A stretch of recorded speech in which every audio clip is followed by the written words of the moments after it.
ایسی مودت ہے کہ نبی رو رہے ہیں اور امت کا ایک طبقہ نئے کپڑے پہن رہا ہے. یہ کیسی مودت ہے؟ یہ کیسا نبی سے پیار ہے؟ یہ کیسا اجر رسالت ہے کہ نبی کی آنکھوں میں آنسو ہیں صواعق محرکہ میں. جی ابن حجر اسقلانی نے، علماء اہل سنت نے اس روایت کو لکھا نہیں جو حضرت ام سلمہ فرما رہی ہیں کہ میں نے خواب میں دیکھا عصر عاشور کہ نبی کے سر پہ عمامہ نہیں تھا، آنکھوں سے آنسو جاری تھے، چہرے پہ خاک لگی ہوئی تھی، اور آپ گریہ کرتے ہوئے فرما رہے تھے میرے حسین کو مار دیا. مودت. جب حضرت ابراہیم کی رحلت ہوئی، میرے بچے اور جوان لے جائیں ان دلیلوں کو اپنے دوستوں کو دینے کے لیے. نبی کے 4 سالہ فرزند حضرت ابراہیم حضرت ماریہ قبطیہ سے، ام المومنین حضرت ماریہ قبطیہ کے فرزند. ایک دن نبی نے اپنے ایک زانو پر حضرت ابراہیم کو بٹھایا ہوا اور ایک زانو پر امام حسین کو.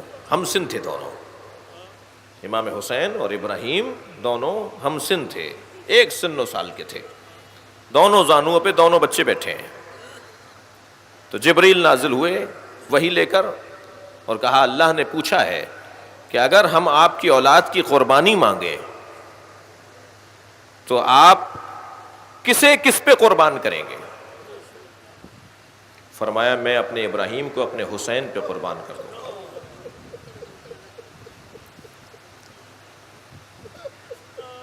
جیسے ہی نبی مکرم نے ابراہیم کو حسین پہ قربان کرنے کا اظہار کیا، ابراہیم ایک دن بیمار ہوئے اور رحلت ہو گئی. اب نبی کو تو معلوم ہے کہ یہ قصہ کیا ہے، تو نبی گریہ کر رہے ہیں. جب سرکار نے گریہ کرنا شروع کیا تو عبد الرحمن ابن عوف نے کہا یا رسول اللہ انتا والبکا، آپ اور گریہ.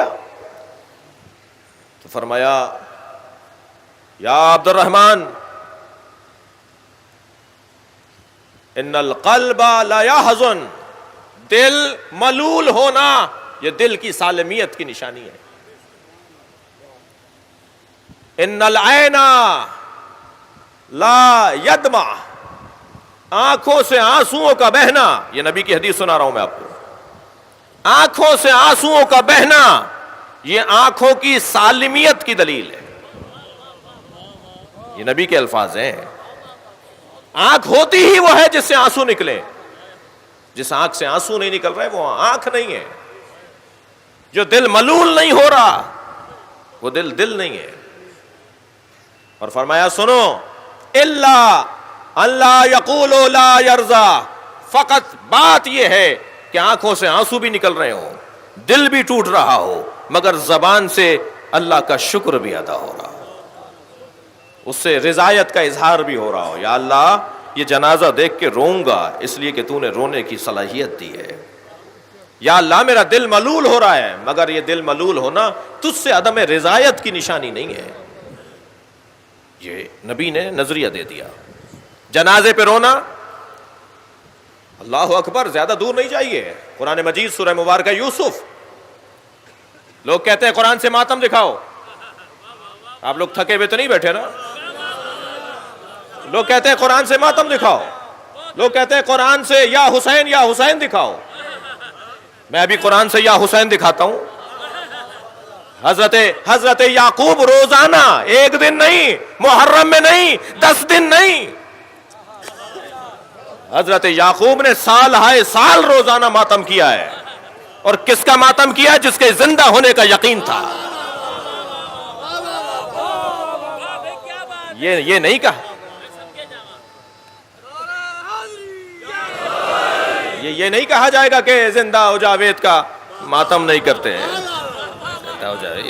یہ حضرت یوسف زندہ ہے نا. حضرت یعقوب کیا کہہ رہے ہیں؟ حضرت یعقوب روزانہ ایک ہاتھ زانو پر مارتے تھے، ایک ہاتھ سینے پر مارتے تھے، ایک ہاتھ سر پر مارتے تھے، اور سر پر، زانو پر اور سینے پر ہاتھ مارتے ہوئے کہتے تھے یا صفا علی یوسفا، جسے آپ یا حسین بولتے ہیں. قرآن کی آیت سنا رہا ہوں نا میں آپ کو. یا اسفا علی یوسفا، یا اسفا علی یوسفا، اے ہائے میرے یوسف، ہائے میرے یوسف، یا یوسف، یا یوسف. کون؟ جو ابھی زندہ ہیں، جن کے زندہ ہونے کا یقین ہے، اور نہ صرف زانوں پر، سینے پر اور سر پہ ہاتھ مارتے تھے حضرت یوسف، حضرت یعقوب، بلکہ وَبْيَضَّتْ عَيْنَاهُ، اس کی بعد والی آیت، وَبْيَضَّتْ عَيْنَاهُ فَهُوَ كَظِيمٌ، اور اتنا روتے تھے ماتم کرتے ہوئے کہ رو رو کے حضرت یعقوب کی آنکھیں سفید ہو گئیں. اور قرآن کیا کہہ رہا ہے؟ فَهُوَ قدیم. اور یعقوب صرف کاظم نہیں تھے، قزیم تھے. اور فرمائیں گے بھائی تھوڑی دقت بڑھائیے اپنی جی. ایک ہوتا ہے صابر، ایک ہوتا ہے صابر، ایک ہوتا ہے کاظم. صابر اور کاظم میں فرق ہے.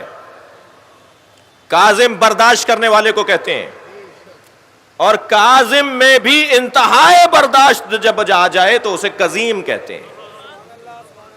جیسے عالم اور علیم جی، جیسے شاہد اور شہید، جیسے ناصر اور نصیر جی، ایسے ہی کاظم اور قزیم.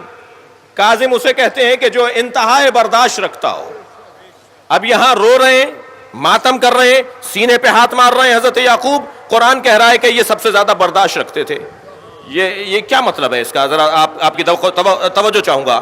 یہ کیا کہہ رہا ہے اللہ؟ کیا بتانا چاہ رہا ہے؟ کیا مطلب ہے اس آیہ کریمہ کا کہ حضرت یعقوب سینے پہ، زانوں پہ، سر پہ ہاتھ مارتے ہوئے یا اسفا علی یوسف، یا اسفا علی یوسف کا نوحہ بلند کرتے تھے اور آنکھوں سے آنسو گراتے تھے، اور اتنے آنسو بہائے کہ آنکھیں سفید پڑ گئیں. اور قرآن کہہ رہا ہے فہو قدیم، اور یہ بہت زیادہ برداشت کرنے والے تھے.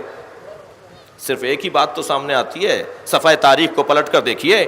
جنہوں نے یعقوب کے بیٹے حضرت یوسف کو کنویں میں ڈالا تھا وہ سامنے نظر آ رہے ہوتے تھے، تب بھی ماتم کرتے تھے اور برداشت کرتے تھے. بھائی غور کریں، بہت واضح پیغام ہے قرآن مجید کا کہ عزاداروں کو کیسے زندگی گزارنی ہے. خبردار خبردار، جنہوں نے اہل بیت پہ ظلم کیا وہ سامنے آ جائیں یا ان کے چاہنے والے سامنے آ جائیں، تم اپنے ماتم سے ہاتھ نہ اٹھانا. برداشت کرو، ان سے ملاقاتیں کرو، ان سے دوستیاں رکھو، ان سے آنا جانا رکھو، ان کے ساتھ کھاؤ پیو. بھائی اور کتنا پیغام واضح ہوگا؟ قرآن ہمارے لیے رہنما ہے یا نہیں ہے؟